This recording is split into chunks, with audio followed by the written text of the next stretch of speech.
sehingga bertumbuh menghasilkan buah yang berkenan di hati Tuhan. Terpujilah namamu. Demi Kristus kami mengucap syukur dan berdoa. Haleluya, amin. Silakan duduk kembali.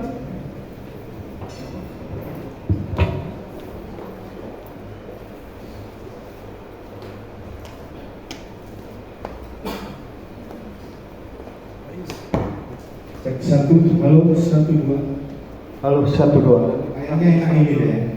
Iya.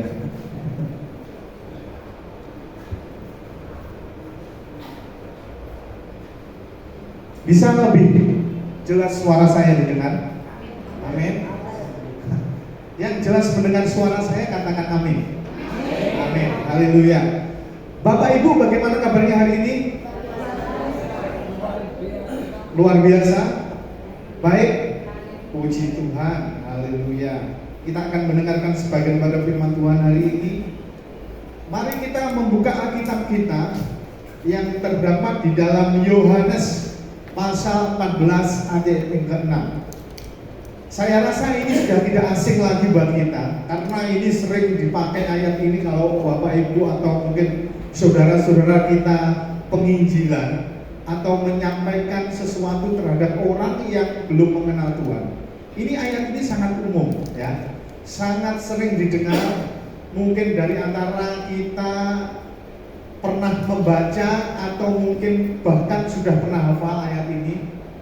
Mari kita baca bersama-sama ya. Kita baca bersama-sama. Kita baca bersama-sama. Yang ini atau yang ini? Yang itu. Yang itu. Oh yang ini. Yang ini saja Pak Juba. Ya yang ini ya Bu.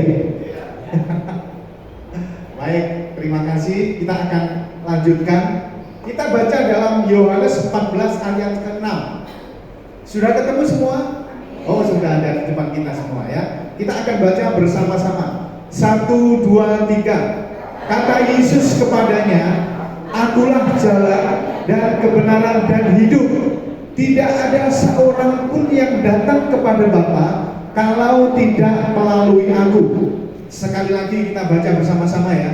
Baca dengan segenap hati, lalu pahami dan benar-benar tidak hanya lewat begitu saja. Ya, 1, 2, 3. Kata Yesus kepadanya, Akulah jalan dan kebenaran dan hidup. Tidak ada seorang pun yang datang kepada Bapa kalau tidak melalui Aku. Jadi kalau kita baca ayat ini, dia berbunyi seperti ini. Kata Yesus kepadanya. Siapa yang bilang? Siapa yang berkata? Siapa yang berkata? Semakin lemah. Harusnya semakin keras. Yesus gitu ya. Siapa yang berkata? Yesus. Yesus berkata, Akulah jalan dan kebenaran dan hidup. Ini penting sekali buat kita, bahwa Yesus itu jalan dan kebenaran dan hidup.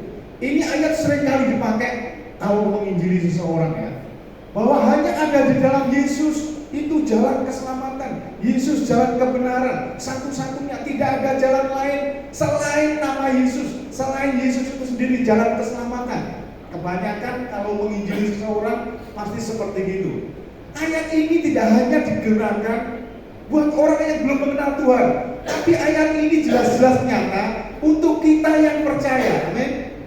Untuk kita yang percaya. Nah, saya akan jelaskan kenapa ayat ini tidak hanya diperuntukkan untuk orang yang nggak percaya. Karena kebanyakan ayat ini jarang sekali dikhotbahkan. Yang kebanyakan ayat ini dinyatakan atau dibunyikan, dibacakan atau disampaikan untuk orang-orang yang belum percaya Tuhan.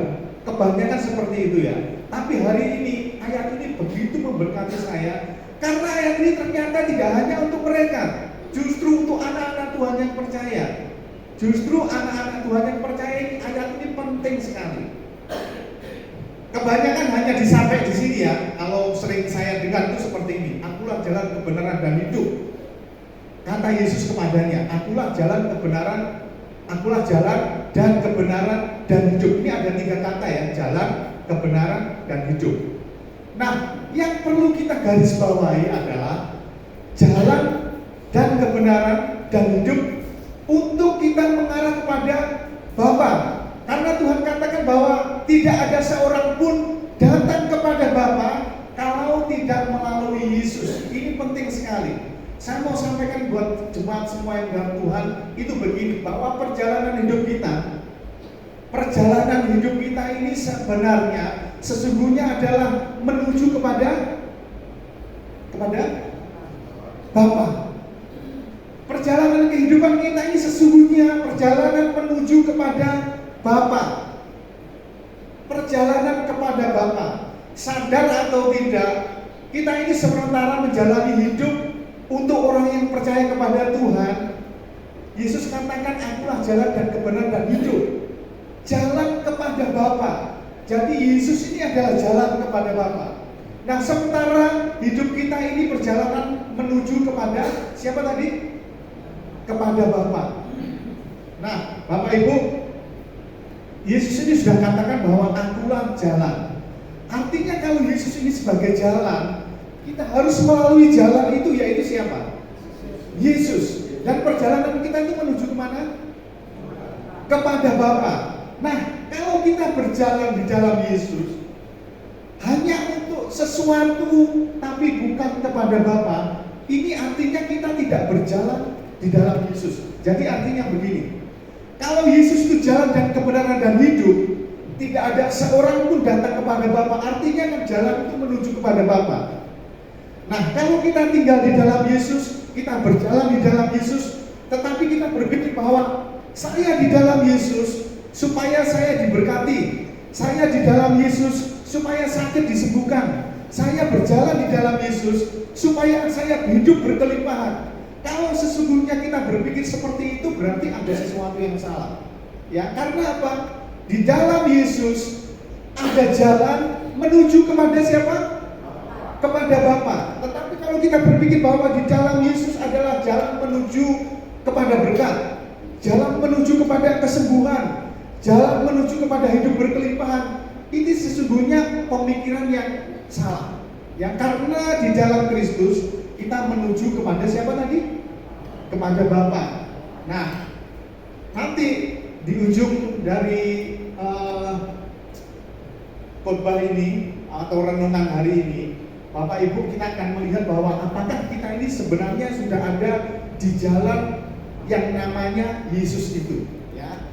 Apakah kita di luar itu atau kita sementara berjalan menuju kepada Bapa di jalan yang tepat? Karena Yesus adalah jalan dan kebenaran dan hidup. Mari kita melihat bersama-sama. Sekarang kalau kita jalan di dalam Kristus, kalau Yesus itu adalah jalan, artinya kita mengikut Yesus, ya, mengikut Yesus. Kalau Yesus itu adalah jalan, artinya kita berjalan di belakangnya dan kita melihat Yesus kemana dia pergi, ke sana kita ikut. Ya, karena Yesus ini akan mengarahkan kita kepada Bapa. Nah, kalau kita melihat Bapa dan Yesus itu adalah satu. Nah, kita akan diarahkan jalan menuju kepada Bapa kalau kita ini terus mengikuti Yesus. Amin. Bapak Ibu mengikuti Yesus hari ini? Amin. Mari kita lihat sama-sama apakah kita ini benar-benar mengikuti Yesus. Ya. Kristus adalah kebenaran, Kristus adalah jalan, dan Kristus adalah kehidupan. Nah, kalau kita ini berjalan di dalam Yesus, benar-benar kita ikuti Yesus, yang pasti kita ada dalam kebenaran. Kalau kita ini berjalan di dalam Yesus, di dalamnya itu pasti ada kehidupan. Sebenarnya kalau kita kupas ini satu persatu, ya, mengenai kebenaran, mengenai kehidupan ini akan memakan waktu yang cukup panjang. Nah, nanti mungkin lain kali, ya, mungkin lain kali. Tetapi mengikuti Kristus, jalan bersama Kristus, ini ada beberapa yang harus kita lihat. Apakah kita sudah ada di situ? Ya, kita akan buka Alkitab kita di dalam Matius 16 ayat yang ke-24. Matius 16 ayat yang ke-24. Kalau sudah ketemu, kita akan baca bersama-sama. Saya akan baca saja, ya. Bapak Ibu dengarkan supaya mungkin jauh lebih mudah untuk diterima, ya. Demikian bunyinya.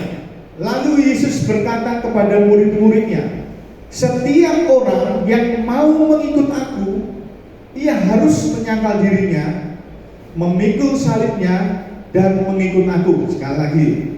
Lalu Yesus berkata kepada murid-muridnya, setiap orang yang mau mengikut aku, ia harus menyangkal dirinya, memikul salibnya, dan mengikut aku. Bapak Ibu, perjalanan kita menuju Bapa, yang dimana Yesus menyediakan jalan itu adalah dirinya sendiri, itu bukan perkara yang mudah. Makanya di awal tadi saya katakan bahwa kalau kita mengikuti Yesus, kalau kita percaya Yesus, mengikuti jalan yang Tuhan Yesus tunjukkan, dan kemudian kita tujuannya hanya karena untuk diberkati, Bapak Ibu, salah besar, ya, salah besar. Kalau kita mengikuti Yesus, tinggal di jalan Yesus, bersama Yesus, kita ingin hidup ini ternyata diberkelimpahan, diberkati, disembuhkan dan lain sebagainya. Sekali lagi itu salah besar. Karena apa? Ternyata ikut Yesus itu, dia harus menyangkal dirinya, memikul salibnya. Menyangkal diri ini bukan perkara yang mudah. Sekali lagi, menyangkal diri ini bukan perkara yang mudah. Nah, makanya begitu kita sampai kepada Bapa, harus ada perjalanan yang kita tempuh. Salah satunya ini apa? Menyangkal diri. Gak enak Bapak Ibu, ikut Tuhan itu benar-benar gak enak. Karena apa? Kita harus kesampingkan segala keinginan kita, kesampingkan semua kehendak kita, tetapi kita benar-benar mengikuti yang Tuhan katakan. Artinya kita mengesampingkan semua keinginan kita, tapi kita melakukan yang diinginkan Tuhan. Nah, artinya ini apa? Gak mudah. Ternyata ikut Yesus itu menderita, benar-benar menderita. Ya. Yang kedua, kalau kita ikut Yesus, setelah kita menyangkal diri, kita memikul salib. Nah, kalau dibilang di sini, setiap orang yang mau mengikut aku, ia harus menyangkal dirinya, memikul salibnya, dan mengikut aku. Harus, Bapak Ibu. Yang pertama menyangkal diri, kemudian yang kedua apa?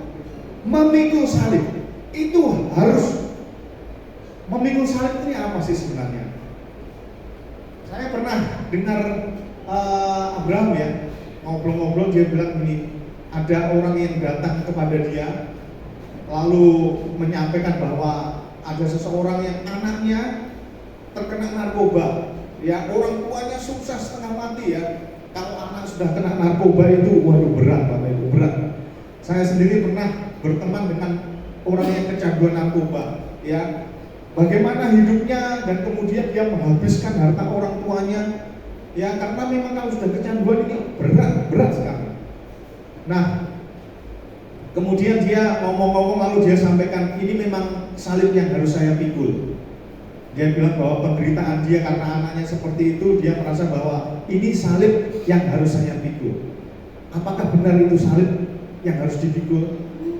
Kalau kita melihat di sini, arti memikul salibnya itu adalah kita mau menderita karena Kristus. Menderita karena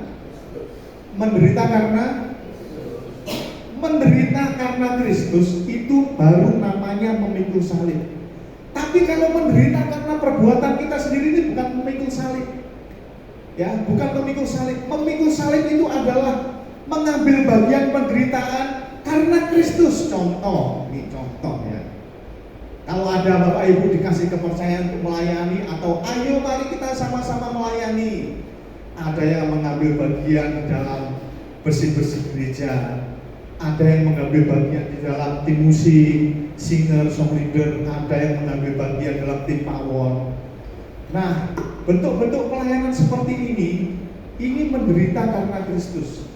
Kenapa kok menderita karena Kristus? Tapi kalau seandainya pelayanan yang kita kerjakan belum membuat kita menderita, artinya kita belum memikul salib, belum sampai memikul salib. Tapi kalau pelayanan itu membuat kita menderita, itu namanya baru memikul salib. Contoh lagi ya. Nah, misalkan kita pelayanan lalu kita berbenturan dengan satu dengan yang lain. Berbenturan satu dengan yang lain, kita direndahkan, kita diejek, kita dihina dan lain sebagainya. Karena kita melayani, kita tetap ambil bagian dalam pelayanan, itu namanya menderita untuk Kristus. Tapi kalau begitu kita memikul salib, kita menderita karena melayani, berbenturan dengan satu dengan yang lain, tersinggung lalu kita mundur, itu kita nggak mau menderita, nggak mau memikul salib. Padahal memikul salib itu adalah keharusan. Harus menyangkal diri dan memikul salibnya. Nah, kalau kita belum menderita, melayani belum sampai menderita, itu artinya kita belum sampai memikul salib. Mungkin salib itu kita hanya lihat saja, belum kita pegang, bahkan belum sampai kita angkat, belum sampai kita pikul. Karena apa? Melayani kita itu melayani yang enak, tidak sampai menderita. Saya ingat ada seorang hamba Tuhan, dia bilang begini, waduh saya ini waktu merintis ceritanya, wah waktu dia merintis pelayanan ya, merintis pelayanan ceritanya, waduh makan susah, jemaat cuma 1-2, tapi kita tetap melayani, oh memang waktu berjalannya waktu, setelah sekian lama melayani, gerejanya mulai berkembang menjadi gereja yang besar. Perpuluhan persembahan yang dulu untuk menghidupi dirinya aja tidak bisa, sekarang berlimpah ruah. Dari yang mulai melayani menderita sampai dibilang melayani sudah tidak menderita lagi. Saya lihat sudah bukan melayani tapi dilayani. Kalau melayani kita sampai menderita karena Kristus, itu kita akan dianggap memikul salib. Tapi kalau kita bilang kita melayani, kita melakukan sesuatu karena Kristus, kita tidak menderita, kita namanya belum memikul salib. Harus ada penderitaan yang kita pikul. Karena namanya memikul salib itu nggak enak, saudara. Amin. Ada yang memikul salib itu rasanya enak. Saya melihat film Passion of Christ, ada yang pernah lihat? Wah, saya melihat podcastnya beberapa waktu lalu yang memerankan Passion of Christ itu, dia merasakan kesakitan yang luar biasa waktu memerankan film itu. Karena dia harus menjiwai betul, sehingga dia harus benar-benar merasakan sampai bahunya ini dislokasi ya. Melengse ya, orang sini bilang melengse. Tapi waktu dia menjalankan itu dia tidak rasakan betapa sakitnya itu, dia merasakan sakitnya, tapi dia tetap menjalankan perannya itu tanpa dia pedulikan ini, tapi sakitnya itu dia bilang luar biasa.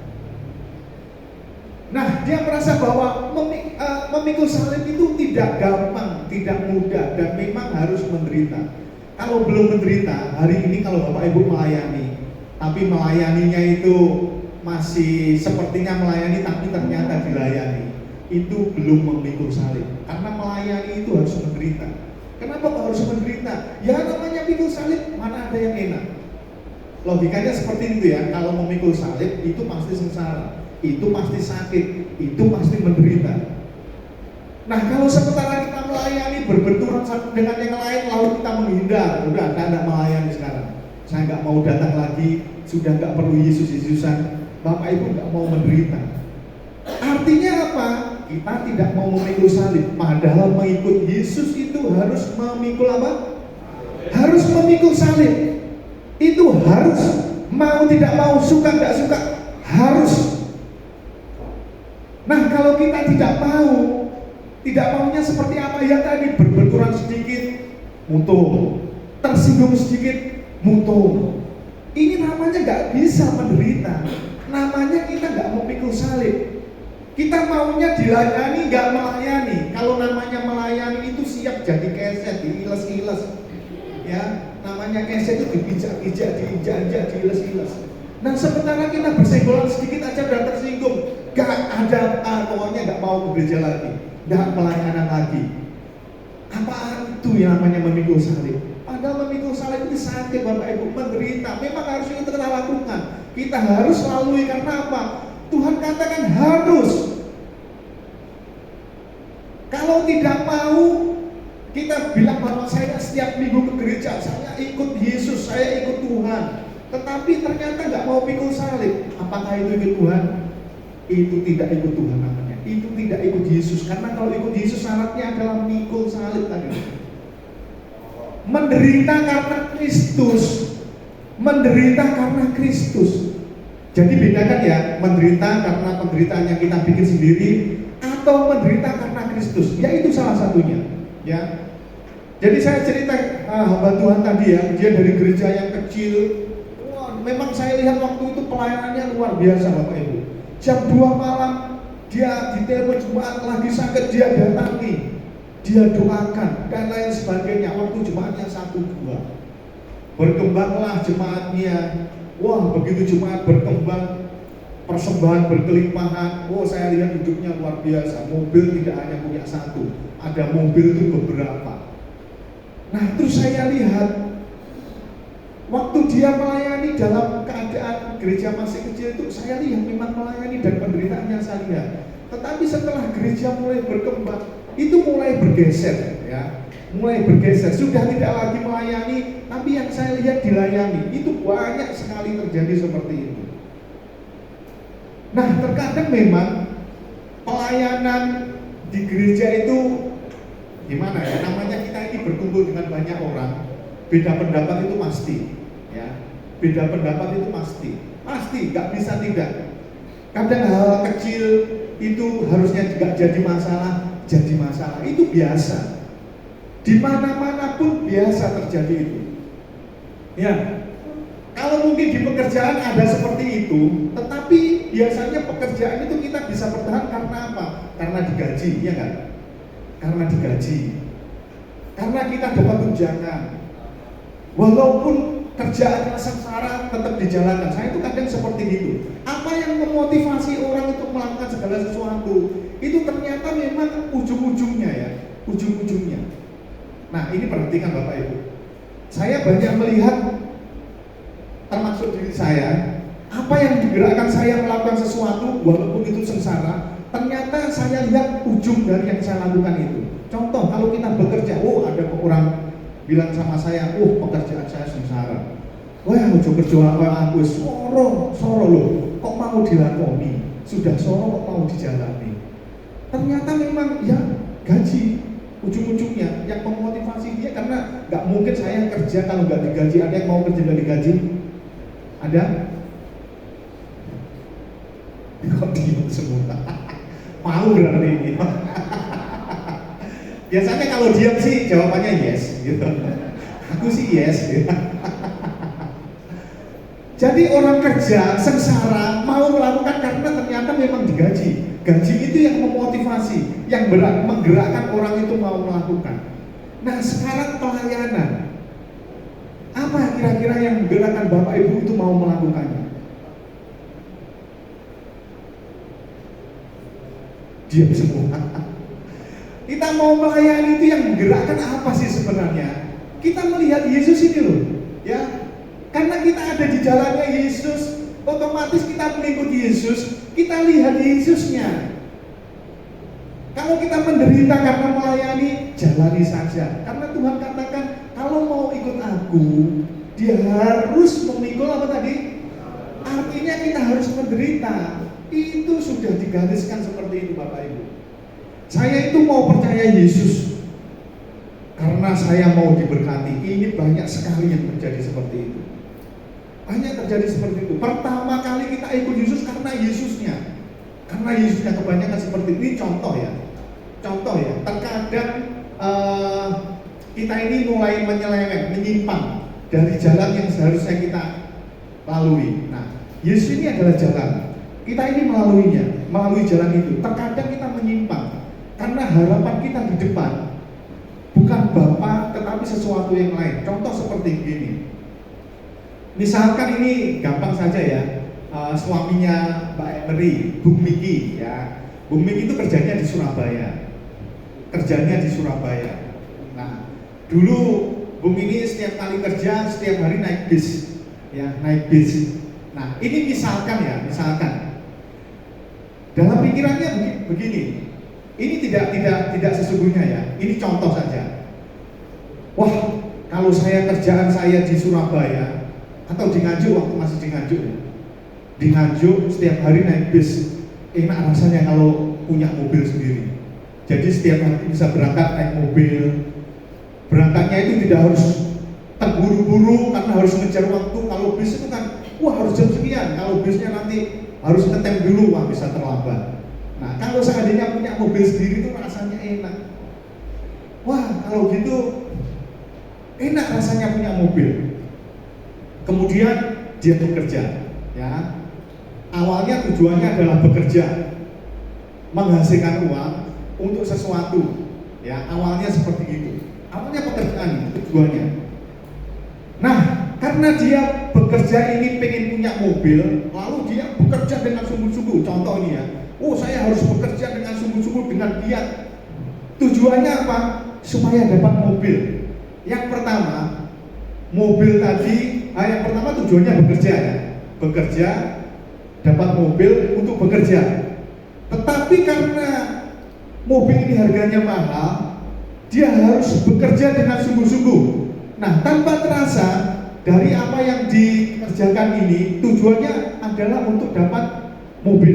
Dia bekerja sungguh-sungguh untuk dapat mobil. Padahal sebenarnya dia dapat mobil itu untuk bekerja. Ngerti ya maksudnya ya? Saya punya mobil supaya mudah ke tempat kerja. Tapi karena mobil mahal, saya kerjanya lebih giat lagi. Tujuannya jadi apa? Tujuannya jadi berubah. Berubahnya apa? Berubahnya tujuannya ini adalah mobil, jadi bekerja untuk menghasilkan mobil. Bukan mobil untuk bekerja, tetapi saya bekerja untuk mobil tadi.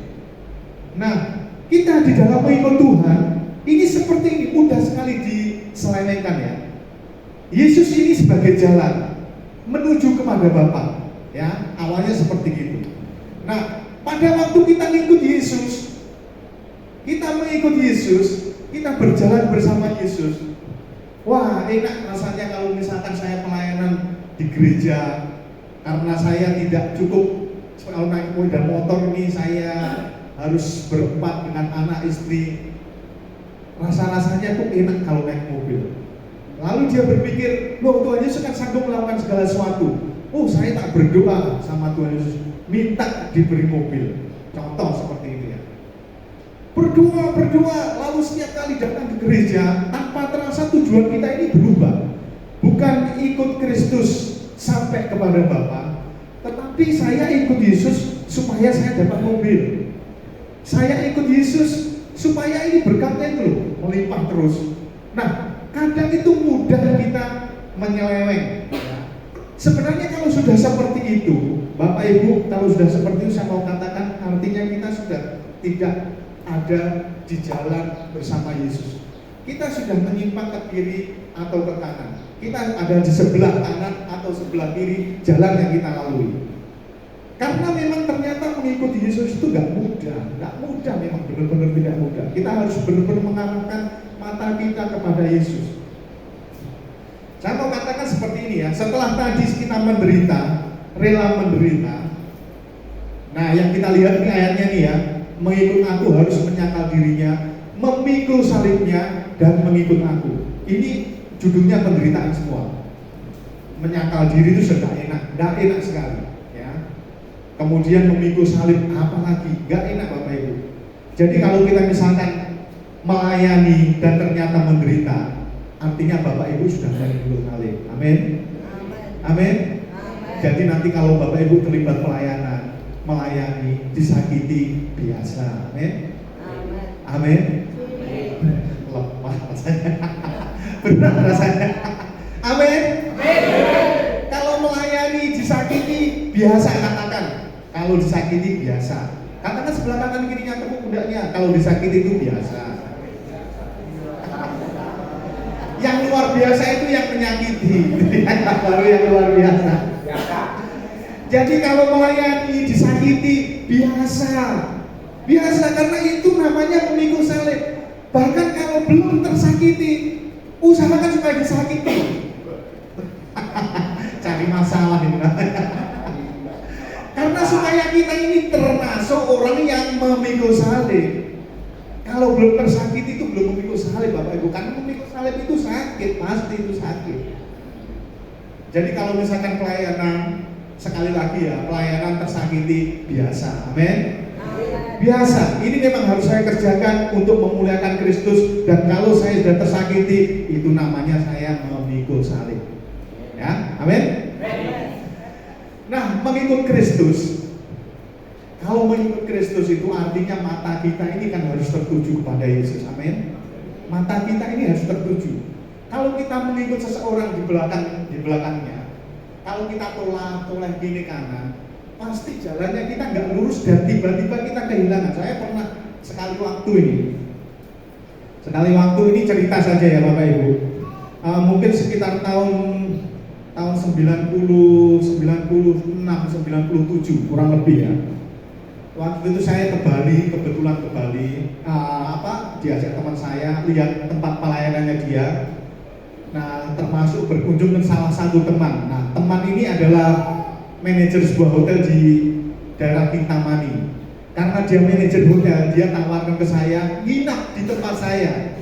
Ya, kamu nginap selama berapa hari terserah, gratis. Kamu makan ikut hotel tapi hanya pagi hari. Makan siang sama makan malam kamu cari sendiri. Oh, seneng saya. Kebetulan waktu itu lagi libur, tidak ada kuliah, jadi saya pergilah berangkat ke Bali. Waktu sampai sana, disediakan bungalow yang indah ya. Jadi karena dia manajer di hotel itu, kamu tinggal di sini, pokoknya pagi sarapan. Nah, nanti setiap hari itu hotel punya jadwal untuk rombongan turis. Ya, jadi rombongan turis itu hari ini jadwalnya ke sini, hari ini jadwal ke sini, hari ini turis ini ke A, hari ini turis ini ke rombongan turis ini ke B. Nah, saya dikasih pilihan, kamu mau ikut yang mana? Wah, ternyata luar biasa Bapak. Itu karena berkat Tuhan ya. Jadi sekali waktu dikasih tahu, ya besok itu turis ada yang ke nyebrang Kintamani yang melihat mayat yang tanpa di ini loh, namanya apa tuh? Trunyan. Nah, namanya Trunyan ya. Jadi yang kita nyebrang danau Kintamani. Nah, itu ada tempat kecil pemakaman mayatnya orang Bali yang tanpa cuma ditaruh begitu saja, tapi dia tidak memunculkan aroma apa-apa. Dikasih pilihan itu atau kamu ikut naik ke Gunung Batur. Kalau Bapak Ibu yang pernah ke Kintamani, ini danau Kintamani, sebelahnya itu Gunung Batur. Nah, Gunung Batur. Wah, senang saya. Wah, saya ikut yang ke Gunung Batur saja. Nah, waktu itu saya berempat ya. Saya lagi sendiri. Yang 3 ini cewek, yang satunya dia pelayanan. Jadi dia ikut kita, disediakan ruangan sendiri-sendiri gitu ya. Nah, saya tanya ke 3-nya ini, kamu mau ikut yang mana? Kita naik gunung aja. Wah, naik gunung, kita naik Gunung Batur. Oke, besok kalian bangun jam 2 pagi, jam 3 pagi.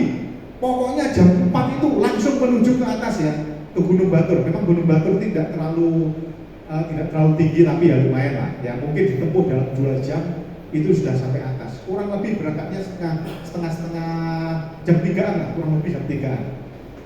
Nah, kamu ikut rombongan turis A ya. Mereka akan berangkat ke Gunung Batur, kamu ikut rombongan itu. Udah pagi kita bangun. Udah kumpul ini beberapa rombongan turis mereka masih muda-muda. Saya lihat, wah seneng saya, wah udah siap mau berangkat. Nah, karena memang gelap, jam 3 berangkat itu kan gelap, pasti gelap. Kemudian kita naik bersama-sama. Seneng, dari bawah itu seneng. Nah, Bapak Ibu, karena yang pergi ini turis, mungkin dia ada terbiasa naik gunung. Nah, teman saya yang 3 ini ternyata nggak biasa naik gunung. Nah, waktu itu saya sebenarnya kalau naik gunung itu sekarang ya, wah berat Bapak Ibu, ngos-ngosan. Tapi karena waktu itu tahun 96-97, usia saya masih sekitar ya 20-an lah. Jadi, wah tenaga masih inilah ya, masih kuat. Cuma teman saya yang 3 ini nggak pernah naik gunung sama sekali. Jadi waktu turis ini naik, nah kita kan ikut rombongan turis. Nah itu ada guide-nya Bapak Ibu, guide-nya ini yang nuntun. Nah karena teman saya nggak kuat, saya heboh sama teman saya. Saya ini yang satunya mengeluh kakinya lah, yang satunya mengeluh ini. Akhirnya saya nggak terfokus dengan guide-nya dan turis-turisnya, ketinggalanlah kita. Dan ternyata satu orang dari rombongan saya itu, ada 4 orang termasuk saya, satunya hilang Bapak Ibu. Wah, di tengah-tengah itu perjalanan saya bingung, ini saya harus putuskan cari teman saya atau saya harus naik. Sementara duluan, nah kita ketinggalan. Karena apa? Tadi loh, karena sibuk. Dengan kanan kiri saya sibuk, akhirnya ketinggalan. Kalau mau saya tinggal teman-teman saya nggak mungkin. Karena saya latih sendiri, mereka cewek bertiga. Jadi saya harus temani mereka, nah akhirnya ketinggalan. Setengah mati, akhirnya kita putuskan, kita naik ke atas lagi ya. Akhirnya naik ke atas dan ternyata benar teman saya akhirnya yang cewek itu ketemu di atas tapi agak ke ujung ya. Wow, dia udah nangis di situ. Dia pikir karena Gunung Batur itu mungkin beda dengan gunung-gunung yang ada di Jawa ini ya. Dia puncaknya itu kayak begini Pak. Jadi kalau pokoknya naik ke atas bisa ketemu di atas. Seperti itu. Akhirnya ketemu di atas, wow dia nangis-nangis. Nah ini pengalaman saya. Nah artinya begini, kalau kita mengikut seseorang, mata kita ini jangan lepas dari orang itu. Amin. Amin. Kalau kita ikut Yesus, mata kita ini harus tertuju kepada Yesus. Karena kalau kita noleh sedikit saja, kita sudah ketinggalan. Dan kemudian yang fatalnya, kita akan nyeleweng di jalan yang dilalui oleh Yesus itu. Itu pasti. Contoh nih, pada waktu ikut Yesus, kalau mata kita tertuju kepada Yesus, artinya tidak boleh ada sesuatu yang menghalangi. Ini paling sering terjadi. Pada waktu kita melihat Yesus, kalau seandainya ada sesuatu yang lewat di depan kita, kita harus singkirkan supaya Yesus itu tetap kelihatan. Contoh. Pada waktu saya ikut Yesus, yang pasti kebutuhan ekonomi itu tetap jalan, benar nggak? Ada yang begitu ikut Yesus semua terpenuhi. Saya tidak perlu kerja, saya tidak perlu melakukan ini dan melakukan ini, semua berjalan baik-baik saja. Tidak selalu begitu. Memang ada kalanya bisa seperti itu, tetapi tidak selalu begitu. Begitu saya ikut Yesus, contoh ini ya, anak saya sekolah tetap bayar sekolah ya, tetap bayar sekolah. Waktu saya ikut Yesus, anak saya perlu makan, tetap perlu makan. Ada yang begitu ikut Yesus, anaknya tiba-tiba sekolah selesai, tiba-tiba tidak perlu makan setiap hari. Ada yang seperti itu? Tidak ya. Kalau ikut Yesus, anak butuh makan setiap hari, harus ada makanan. Benar? Anak sekolah harus ada biaya sekolah. Nah, misalkan kita ikut Yesus, waktu kita pandang Yesus, wah, kita punya kebutuhan yang besar, sampai akhirnya pekerjaan tidak menutupi, gaji sekian nggak cukup untuk kebutuhan sekolah. Tiba-tiba anak jatuh sakit, butuh sekian juta harus dipenuhi untuk biaya rumah sakit dan lain sebagainya. Nah, saat-saat seperti ini loh, saat-saat krusial. Kenapa saya bilang krusial? Apakah mata kita ini tetap tertuju kepada Yesus atau ada tiba-tiba yang menghalangi di depan kita? Contohnya ini ya, kita melihat Yesus, saya berharap berdoa kepada Yesus, tetap saya pandang Yesus, saya melayani, pikul salib, walaupun anak sakit, saya menderita, tetap saya jalani. Tapi waktu butuh biaya besar untuk kebutuhan rumah sakit, seret tiba-tiba di depan kita, kita butuh benar-benar hari ini harus bayar rumah sakit, lewat di depan kita. Contoh ini ya, Yesusnya sudah tidak kelihatan, muncul di depan kita ini, wah menyediakan pinjaman lunak, judulnya seperti itu ya. Satu lagi, ada teman kita seret muncul di depan kita. Dia baik sekali sama kita, dia ekonominya mapan, cukup, dan dia siap sedia kalaupun kita mintai uang. Kalau sudah seperti ini, Yesusnya tertutup, itu pasti tertutup, pasti Bapak Ibu. Dan ini sering kali terulang-ulang dalam kehidupan saya. Makanya saya itu kadang seperti ini, kadang menjalin hubungan baik dengan orang itu kalau kita nggak hati-hati, kadang dia bisa menutup mata kita dari pandangan kita terhadap Yesus. Betul nggak? Contohnya seperti itu. Pada waktu kita benar-benar berharap pada Tuhan, kita mengikut Tuhan, kita melihat benar-benar Yesus itu kemana arahnya, kita ikuti Dia. Tetapi begitu masalah itu datang menghipit, mulai terlihat kabur Yesusnya. Yang ada di hadapan kita ini, teman yang bisa diharapkan, orang tua yang bisa dimintai uang, sahabat yang baik yang bisa membantu kita, lalu kita berharap kepada mereka. Nah, inilah makanya perlu mata kita ini tertuju kepada Tuhan. Supaya apa? Supaya kita tidak menyimpang ke kanan atau ke kiri. Karena kalau kita sudah seperti itu, artinya apa? Kita sudah gak ikut Yesus lagi. Walaupun kita dibilang kita ini Kristen, kita ini percaya Tuhan, tapi mata ini kalau sudah tidak tertuju kepada Tuhan, kita sudah melihat orang lain, pengharapan kita tahu kepada orang lain, pengharapan kita tahu kepada sesuatu di luar Tuhan. Nah, ini artinya kita sudah gak mengikuti jalan itu. Nah, makanya Tuhan itu bilang bahwa mengikut Tuhan, tinggal di jalan Tuhan, itu sama seperti kita tinggal di jalan yang sempit. Pernah baca ayat-ayatnya ini? Ada loh. Mari kita baca di dalam Matius 6 ayat 22 sampai 23. Matius 6 ayat 22 sampai 23.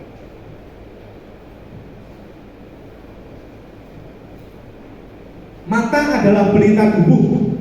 Jika matamu baik, teranglah seluruh tubuhmu. Jika matamu jahat, gelaplah seluruh tubuhmu. Jadi jika terang yang ada padamu gelap, betapa gelapnya kegelapan itu. Nah, Bapak Ibu, mata adalah pelita tubuh. Pada waktu mata kita melihat Yesus, maka teranglah seluruh hidup kita. Makanya saya gak heran, kadang kalau saya lihat orang Kristen masuk di dalam masalah, bawaan ini jibet ya, ada seperti ini. Jibet, perasaannya mumet, semua salah, sekitarnya salah. Kalau sudah seperti itu, artinya mata kita ini gelap, tidak tertuju kepada Tuhan. Kalau punya masalah, waduh, terlihat sekali ada orang-orang yang seperti gitu. Begitu ada masalah, bawaannya budrek, senggol dikit bacok, wah ngeri. Ada yang seperti itu. Kalau seperti gitu kita harus periksa bahwa mata kita ini ke Tuhan apa enggak, atau mata kita ini begitu kita ngadepi masalah, jalan mana yang harus ditempuh? Jangan tebak lebih enak rasanya ini. Tinggal pinjam, soal cicilan gampang. Ini rasanya si A ini, kalau saya pinjam dia pasti dikasih. Si B ini punya duit banyak ini, kalau saya ke dia gampang pasti dapat. Nah, kalau sudah seperti gitu Bapak Ibu, makanya kalau kita lihat diri kita ya, saya kalau menghadapi masalah ini jibek gak? Pikiran pusing gak? Kalau mata kita ini ke Yesus terus, aman. Amin. Capek dong kiri kanannya. Kalau lihat Yesus, aman. Selama kita lihat Yesus, aman. Makanya kalau Bapak Ibu di dalam Kristen, di dalam orang percaya atau sebagai orang percaya, kalau ada masalah tetap sukacita. Artinya mata kita ini melihat Yesus terus. Karena apa? Kita nggak akan dibiarkan, percayalah nggak akan dibiarkan. Semua pasti akan berlalu dan baik-baik saja. Kalau saya melihat kehidupan saya dari kecil sampai saat ini, banyak sekali masalah. Kalau saya lihat pergumulan dan lain sebagainya, toh sampai saat ini ternyata saya bisa hidup dan kemudian diloloskan dari sekian banyak persoalan. Artinya apa? Artinya kalau kita melihat Yesus sebenarnya segala sesuatunya itu mudah. Amin. Nah, artinya kalau misalkan kita gampang jibel, gampang stres, gampang kepikiran dan lain sebagainya, jangan-jangan mata kita ini kemana-mana ya, ke sana, ke sini dan lain sebagainya, tidak tertuju kepada Kristus. Kalau Bapak Ibu mengikut Kristus, mata kita harus tetap tertuju kepada Kristus. Amin. Nah, yang berikutnya, kalau mata tertuju kepada Kristus, akan ada di dalam diri kita ini muncul rasa takut kepada Tuhan. Saya itu pernah SMA. Ada satu guru yang saya kenal ini, ada ya kalau mau saya bilang saya ini cukup apa ya di SMA ya cukup nakal. Ya begitulah. Kalau dibilang nakal ya nakal, tapi kalau dibilang ya apa ya, pokoknya seperti itulah. Jadi ada guru tertentu yang ternyata sudah tahu saya itu seperti apa. Dan kalau dia masuk kelas itu, itu rasanya saya tok yang dicing. itu dititeni terus karena saya pernah buat pelanggaran, saya pernah melawan dia. Akhirnya setiap kali ada apa-apa, kalau dengan teman-teman saya terjadi huru hara, matanya langsung lihatnya ke saya. Oh, pasti itu, ini pasti nih biarnya seperti itu. Jadi karena memang saya pun pernah terjadi keributan sama dia, sama guru ini. Nah saya pun begini, kalau di tempat di sekolah, saya selalu lihat ada dia nggak. Biasanya seperti itu. Kalau ternyata mata saya tertuju ke dia, oh ada dia, saya bersikap baik-baik saja. Nah seperti gitu ya. Tapi kalau mata saya melihat tuh kanan kiri nggak ada dia, aman. Buat sesuatu yang aman pokoknya, nggak ada dia. Selama nggak ada dia aman. Tetapi tetap mata saya waspada melihat apakah ada dia. Kalau nggak ada dia, saya merasa aman. Tapi begitu ada dia, saya harus bersikap seperti anak yang manis, baik-baik saja. Nah, kadang mata kita kalau kita tertuju kepada Tuhan itu seperti begitu. Makanya itu untuk menjaga sikap hidup kita. Amin. Menjaga apa? Sikap hidup kita. Kalau kita ini tertuju tetap kepada Tuhan, kita tidak akan takut terhadap segala sesuatu yang terjadi. Kita akan berjalan tetap tenang. Tetapi justru kita akan takut kepada Tuhan. Amin. Saya pernah ini ya, ada tulisan di truk. Tulisannya itu bilang begini, istriku, saya janji tidak akan nakal lagi. Tulisannya seperti itu ya. Istriku, saya berjanji tidak akan nakal lagi. No, artinya dia pernah nakal, ya. Makanya dia berjanji tidak akan nakal lagi. Lalu bawahnya, kalau saya nakal lagi, saya akan berjanji saya tidak nakal lagi. Bawahnya lagi, kalau saya nakal lagi, saya berjanji lagi. Jadi artinya kalau saya nakal lagi, saya berjanji saya nggak nakal lagi. Loh, ternyata kok saya nakal lagi, saya akan berjanji lagi saya nggak nakal lagi. Nggak akan selesai nakalnya, terus nakal lagi. Nakal ketahuan, saya janji nggak nakal lagi. Nakal ketahuan nggak jaga nakal lagi. Itu akan berulang-ulang. Nah, ini janji palsu, janji palsu. Janji-janji, tinggal janji. Nah, kalau mata kita ini tertuju kepada Tuhan, loh ada Tuhan loh. Kita ini terjaga, sikap hidup kita ini terjaga. Kita nggak akan macam-macam, benar, nggak akan macam-macam. Karena apa? Tuhan yang saya lihat, Dia juga melihat saya. Makanya saya harus hidup benar. Saya kalaupun saya pernah berdosa, saya janji tidak akan berdosa lagi. Sudah cukup di situ. Kalau berdosa lagi, saya janji lagi Tuhan, masa begitu? Kapan selesainya? Kalau sudah berjanji tidak berbuat dosa lagi, selesai di situ, tidak akan mengulang hal yang buruk di mata Tuhan, tidak akan lagi menyakiti hati Tuhan. Karena apa? Mata Tuhan tertuju. Kenapa kok kita tahu? Karena kita melihat Dia. Nah, Bapak Ibu mungkin susah ini untuk diterjemahkan bagaimana kita itu melihat Tuhan. Tapi percayalah bahwa ketika kita sering datang kepada Tuhan, berdoa, merenungkan firman Tuhan, kita akan semakin dibuka untuk bagaimana mata kita ini tertuju kepada Tuhan. Saya sendiri kadang dulu sebelum tahu banyak hal mengenai firman Tuhan, saya merasa bahwa kekristenan saya ini sepertinya sudah benar nih. Hari-hari yang saya lalui itu situasi yang rohani sekali lah. Kalau saya merasa dibandingkan dengan orang lain ini paling rohani, ternyata begitu saya tahu ini nggak ada apa-apanya, masih jauh sekali. Dan saya harus perlu banyak belajar. Kalau Bapak Ibu mau tahu melihat Tuhan, mata tertuju kepada Tuhan itu seperti apa? Seperti yang saya sampaikan tadi, artinya kalau kita sudah memikul salib, kita sudah menderita untuk Tuhan, menyangkal diri, kemudian ini kita takut, benar-benar takut sama Tuhan. Itu artinya sebenarnya mata kita sudah tertuju kepada Tuhan. Tetapi kalau hidup kita ini, berbuat dosa biasa, menyakiti hati orang biasa, saya bisa pastikan bahwa mata kita sebenarnya tertuju bukan kepada Tuhan.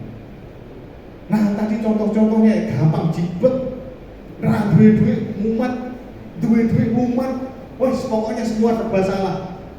Artinya itu mata kita nggak tertuju kepada Tuhan. Nah, kalau mata kita tetap tertuju kepada Tuhan, tadi tandanya apa? Pikul salib. Menderita melayani nggak apa-apa, menderita karena Tuhan ini nggak apa-apa, biasa. Menyangkal diri, punya banyak kehendak, tetapi saya harus meninggalkan kehendak itu semua, saya ikut kehendak Tuhan. Sakit rasanya sakit, tapi itu biasa. Lalu mata tertuju kepada Tuhan, saya punya sikap hidup yang benar-benar ikuti karena Tuhan, ikuti firman Tuhan. Saya takut melakukan sesuatu yang menyalahi Tuhan. Artinya itu mata kita sudah tertuju kepada Tuhan. Kalau belum, artinya mata kita ini tidak tertuju kepada Tuhan. Kita menyimpang, Tuhan Yesus kita tidak jadikan jalan. Nah, Bapa ini tidak menjadi tujuan akhir dalam hidup kita. Kita akan buka di dalam Matius 12 ayat yang ke-14. Matius 12 ayat yang ke-14.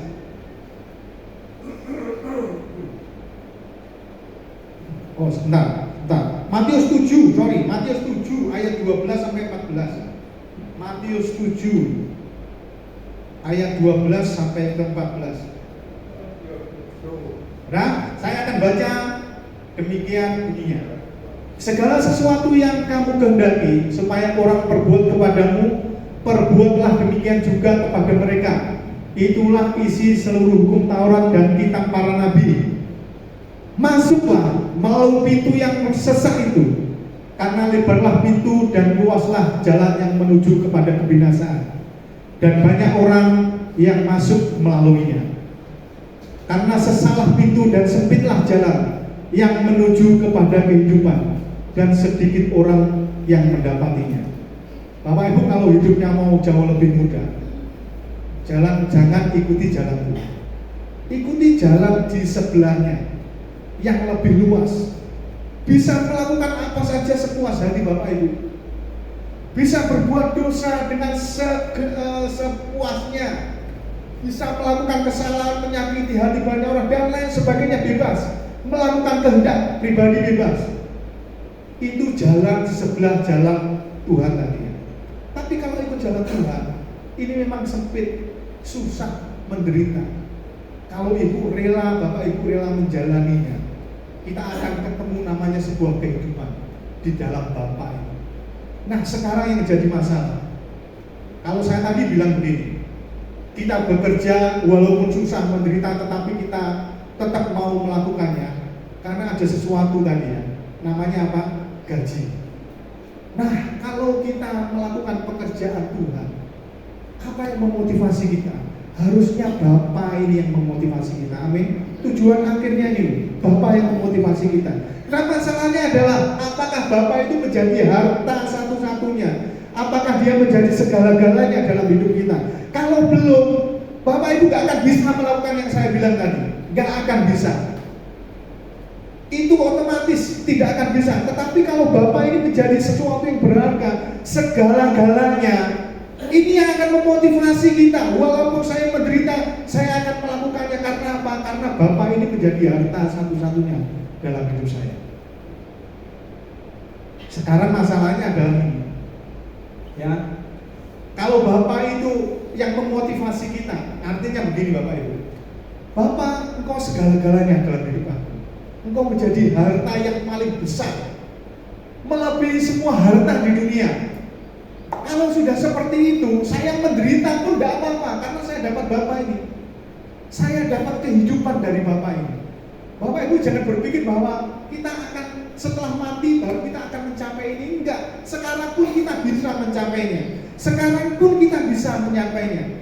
Tuhan Yesus bilang seperti ini ya, seperti aku dan Bapa satu, demikianlah engkau dan aku satu.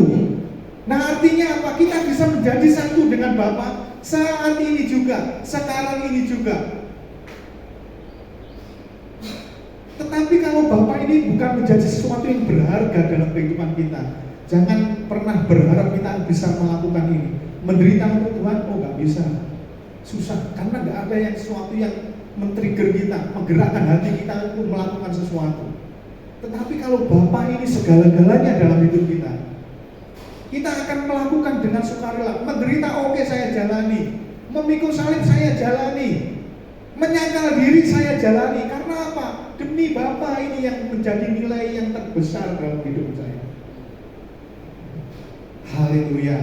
Bapak Ibu yang terkasih dalam Tuhan, saya tidak tahu apa yang menjadi sesuatu yang paling berharga dalam hidup kita hari ini, saat ini.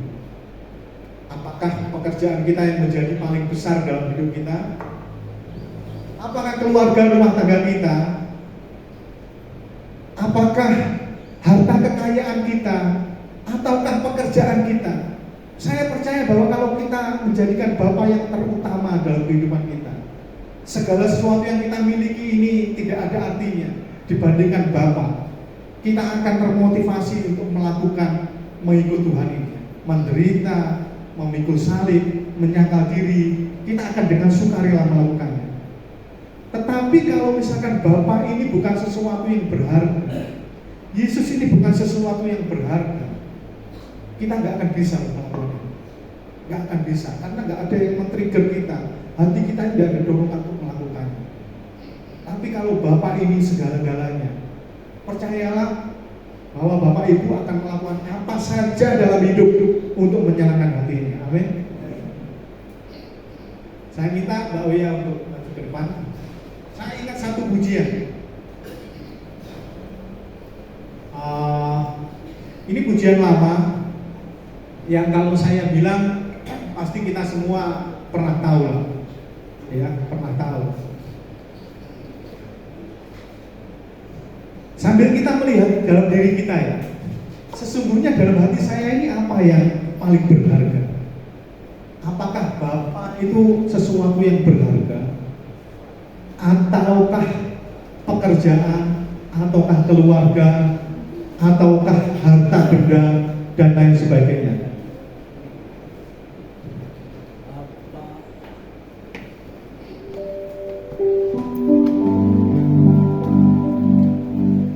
Pujian ini kita akan nyanyikan bersama-sama, ya. Yang terutama di dalam hidup ini, meninggikan nama Yesus. Tahu semua, ya? Yang terutama di dalam hidup ini,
pekerjaan kita ataukah keluarga kita? Atau Bapak itu yang menjadi sesuatu yang paling berharga dari semuanya? Untuk melihatnya, coba kita bayangkan seandainya seperti ini. Seandainya saya kehilangan pekerjaan, tetapkah saya tetap bersyukur kepada Bapak dan berpegang teguh pada Bapak? Seandainya saya kehilangan harta kekayaan, apakah Bapak itu menjadi satu-satunya Tuhan yang tetap saya pegang? Kalau Bapak Ibu bisa seperti itu, saya percaya bahwa Bapak itu adalah satu-satunya yang paling berharga dalam hidup kita. Tidak ada yang lain, satu-satunya. Karena memang Bapak itu mau dia menjadi satu-satunya Tuhan. Tidak ada yang lain, satu-satunya Allah. Tidak ada yang lain. Kalau kita masih memberhalakan uang, kita masih mengutamakan uang dari segala-galanya, artinya Bapak itu bukan sesuatu yang paling berharga. Masih ada sesuatu yang lain dalam hati kita. Jadi kalau kita mau melihat diri kita, coba kita pikirkan apakah kita seperti ini. Kalau kita menjadikan Bapak itu yang berharga, kita tidak akan pernah takut kehilangan apapun juga. Tidak akan pernah takut. Kehilangan pekerjaan tidak akan pernah takut. Masalah boleh terjadi, tapi kita punya Bapak. Jangan bersama Bapak, semuanya akan bisa terlalui. Amin. Haleluya. Terima kasih Tuhan. Oh haleluya. Haleluya. Haleluya. Saya mau cintai.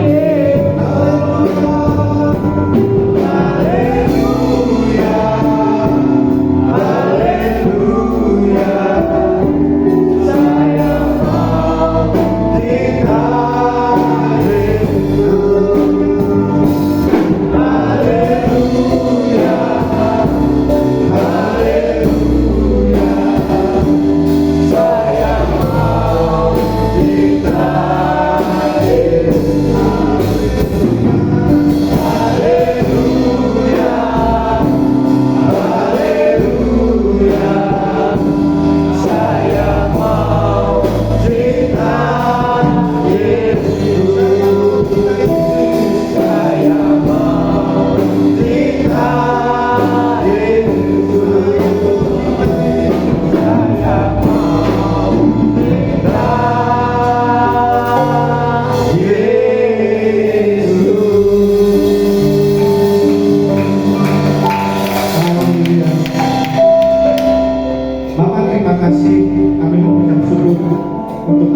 Terima kasih Engkau tentukan buat kami semua hari ini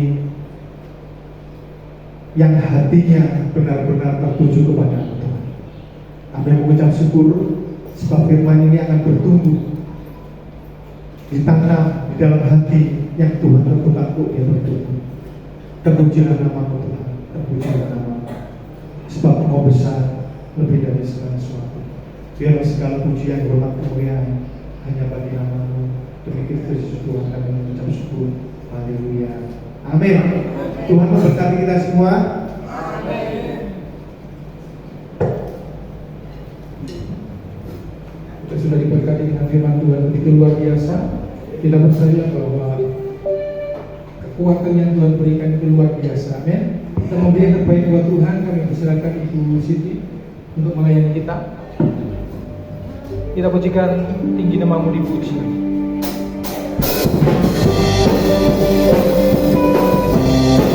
Haleluya.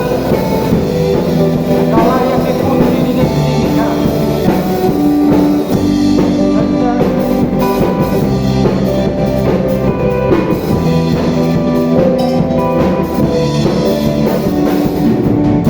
Dari yang ku harapkan, bukti dari segala yang tak kulihat.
Bapak Ibu Saudara,